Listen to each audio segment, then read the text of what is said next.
Welcome to Warhammer 40k 8th edition Character Duels Episode 7, Ahriman vs. Kharn the Betrayer, and Ahriman will be riding on a disc of Tzeentch. For this matchup, we will be using the official Warhammer 40k 8th edition rulebook, Chapter Approved 2018 edition, Codex Heretic Astartes Chaos Space Marines 2, Codex Heretic Astartes Thousand Suns, Rulebook Official Update version 1.3, Chapter Approved 2018 edition Official Update version 1.0, the Big FAQ 2 2018 Revision 1, and finally Codex Thousand Suns Official Update version 1.2. For a full overview of how this character duel will work, please check out the overview episode, which will be linked in the description down below. For this particular character duel, Ahriman will go first for games 1 and 3, and Kharn the Betrayer will go first for games 2 and 4. And with that out of the way, let's jump into the first game.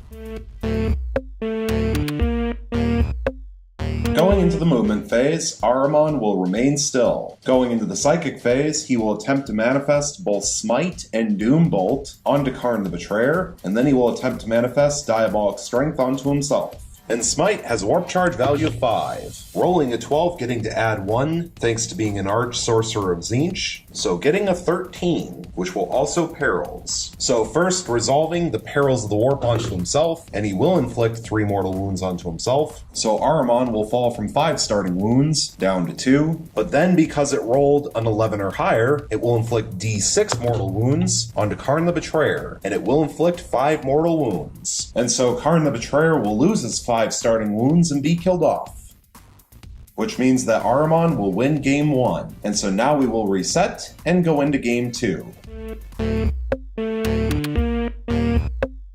Going into the movement phase, Kharn the Betrayer will remain still. Going into the psychic phase, he is not a psyker. Going into the shooting phase, he will fire Kharn's plasma pistol into Ahriman. One shot, hitting on a 2 re-rolling, getting a hit. Strength 8 versus Toughness 4 means wounding on a 2, and it wounds. Minus 3 AP, so 1/4 up in vulnerable save, which passes. Moving along into the assault phase, Kharn the Betrayer will declare a charge against Ahriman. And Ahriman will overwatch with his crack grenades. One shot, hitting on a 6 re-rolling 1s, getting a re-roll. And here's the re-roll, still failing to hit. And Kharn the Betrayer will automatically make his charge.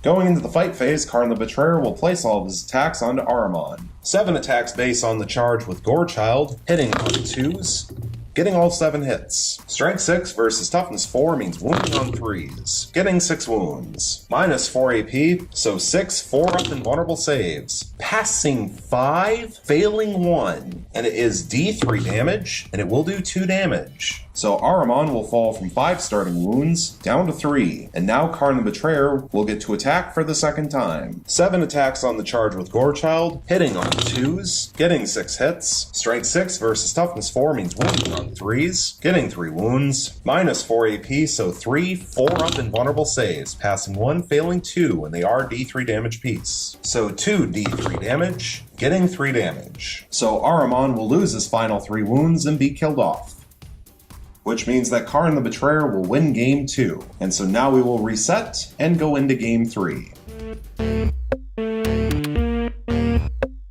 Going into the movement phase, Ahriman will remain still. Going into the psychic phase, he will attempt to manifest both Smite and Doom Bolt onto Kharn the Betrayer, and then he will attempt to manifest Diabolic Strength onto himself. Beginning with Smite, which has a warp charge value of 5. Rolling a 7, adding 1 thanks to being an Arch Sorcerer of Tzeentch, so it will pass with an 8. Kharn the Betrayer has no Deny the Witch tests, so it will inflict D3 mortal wounds, and it will inflict 3 mortal wounds. So Kharn the Betrayer will fall from 5 starting wounds down to 2. And now for Doom Bolt, which has a warp charge value of 9, and it will fail with a 5, thanks to +1 from being an Arch Sorcerer of Tzeentch. Finally, Diabolic Strength, which has a warp charge value of 6, and that will pass with an 11, thanks to +1 from being an Arch Sorcerer of Tzeentch. Going into the shooting phase, Ahriman will throw a crack grenade at Kharn the Betrayer. One shot, hitting on a 2 re-rolling, getting a hit. Strength 6 versus Toughness 4 means wounding on a 3, and it wounds. Minus 1 AP, so 1 4-up in vulnerable save, which passes. And now Ahriman will declare a charge against Kharn the Betrayer. And Kharn will overwatch with Kharn's plasma pistol. One shot, hitting on a 6 re-rolling, getting a hit. Strength 8 versus Toughness 4 means wounding on a 2, and it wounds. Minus 3 AP, so 1 4-up in vulnerable save, which passes. And Ahriman will automatically make his charge.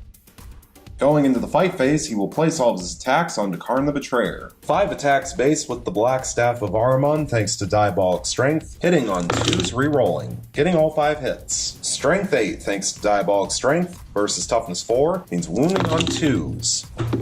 Getting all 5 wounds. Minus 1 AP, so 5 4-up invulnerable saves. Passing 2, failing 3, and they are 3 damage piece. So Kharn the Betrayer will lose his final 2 wounds and be killed off, which means that Ahriman will win Game 3, and so we will now reset and go into Game 4. Going into the movement phase, Kharn the Betrayer will remain still. Going into the psychic phase, he is not a psyker. Going into the shooting phase, he will fire Kharn's plasma pistol into Ahriman. 1 shot, hitting on a 2 re-rolling, getting a re-roll. And here's the re-roll, still rolling a 1. So Kharn the Betrayer will suffer 1 mortal wound, and he will fall from 5 starting wounds down to 4. Going into the assault phase, he will declare a charge against Ahriman. And Ahriman will overwatch with a crack grenade, 1 shot, hitting on a 6, failing to hit. And Kharn the Betrayer will automatically make his charge.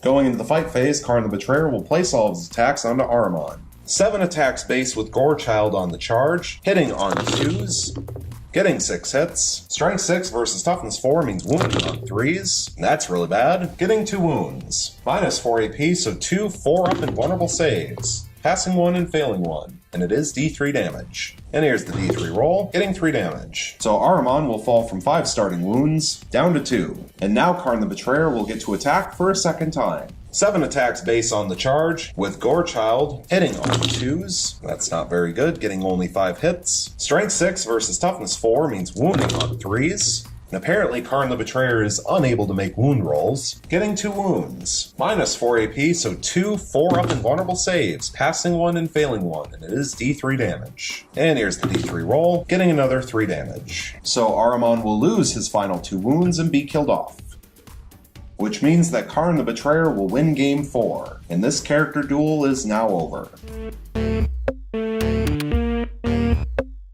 And so, for the final results of Warhammer 40k 8th edition Character Duels Episode 7, Ahriman vs. Kharn the Betrayer, we have Ahriman with 2 wins and 2 losses, and Kharn the Betrayer with 2 wins and 2 losses. After watching this character duel play out, I have to say that these 2 characters are pretty well balanced. The winner of each game was determined by who went first, and each game was decided within the very first turn. And considering how definitive those victories were, I think it would be safe to assume that even if this character duel went on another 2, 4, or 6 games, we would still be tied at the end of it. In fact, all of the damage in this character duel that was suffered by the winner of any of the particular games was self-inflicted because of either periling or blowing themselves up with a plasma pistol. In all 4 games, the character that went second did 0 damage to their opponent. And this means that the big picture takeaway is that these 2 characters really need to be the one to take the fight to their opponent in order to do well. If they themselves get attacked or charged, there's a very good chance that they will be killed off before they can do anything. And for Kharn the Betrayer, I'm not exactly sure what happened, but he had multiple horrible wound rolls, which is kind of funny considering how much of a close combat monster we've been built up to believe he is. But that's enough rambling from me. Thank you so much for watching. I really hope you enjoyed, and stay tuned for the next one.